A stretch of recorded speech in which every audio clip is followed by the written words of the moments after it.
ایک زمانہ تھا، شریف مکہ کا دور تھا، اعلیٰ حضرت حج پہ گئے ہوئے تھے۔ ایک ہندوستان کا مشہور شاعر تھے، وہ بھی جو ہے حج پہ گئے ہوئے تھے۔ اگر آپ پرانی تصویر دیکھیں تو گنبد خضرا کے بغل میں دو کھجور کے درخت لگے ہوئے تھے۔ اب نہیں ہے، کیونکہ تعمیر ضروریات کی وجہ سے اس کو وہاں سے ہٹا دیا گیا۔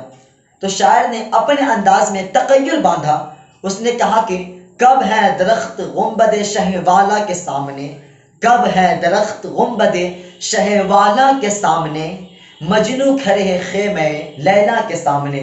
لوگوں نے کہا کہ واہ واہ، کمال کر دی، کیا تغیر باندھا ہے۔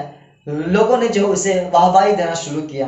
کسی شخص نے اسی شعر کو لا کر اعلیٰ حضرت کو سنایا، کہا کہ جو ہندوستان سے شاعر آئے ہیں انہوں نے کیا تغیر باندھا ہے، سن کر جو ہے دل میں سکون آ گیا۔ اعلیٰ حضرت کو یہ شعر سننی تھی کہ چہرے پہ جلال آ گیا، رگ غیرت فرخنے لگی۔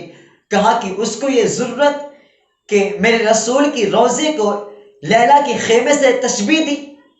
لیلا کی اوقات ہی کیا ہے، جسم جو ہے تھر تھرانے لگے۔ کہا کہ اس کو بلا کر لاؤ۔ اس کو جو ہے حاضر کیا گیا۔ اس کا یہ تصور تھا، اس کا مزاج تھا کہ مجھے جو ہے داؤں ملیں گے، لیکن کہا کہ تم نے رسول کریم کی روضے کو لیلا کے خیمے سے تشبیہ دی، تو وہ ہاتھ باندھ کر کھڑا ہو گیا۔ کہا کہ حضور میری توجہ ادھر نہیں تھی۔ تو اعلیٰ حضرت فرمایا کہ تمہیں اس کی اصلاح کر لو۔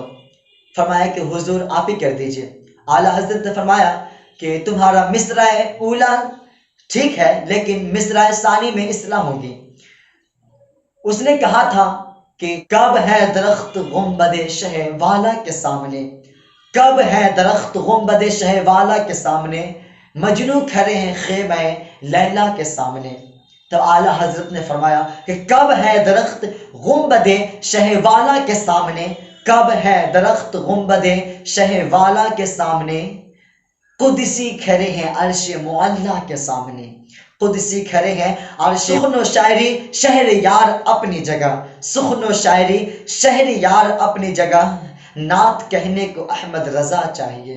حضرت قاف ابن زہیر نے میرے آقا کی شان میں کھڑے کھڑے طویل قصیدہ جو بانت سعاد کے نام سے معروف ہوا، جب وہ یہ پڑھ چکے تو آقا کریم نے اپنے جسم سے جو ہے چادر کو لے کر ان کو دے دیے۔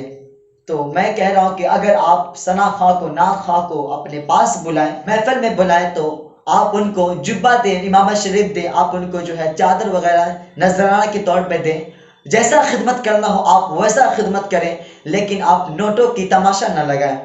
اپنے جو اسٹیج پر جو ہے جو تماشے ہوتے ہیں، اگر کسی شعر میں اگر پیسے پڑھنے لگے تو وہ 6 مرتبہ پڑھے جاتے ہیں، اور یہاں تک تو کہا جاتا ہے کہ یہ شعر فلاں صاحب کے نام سے، اور باقی سارے شعر حضور کے نام سے۔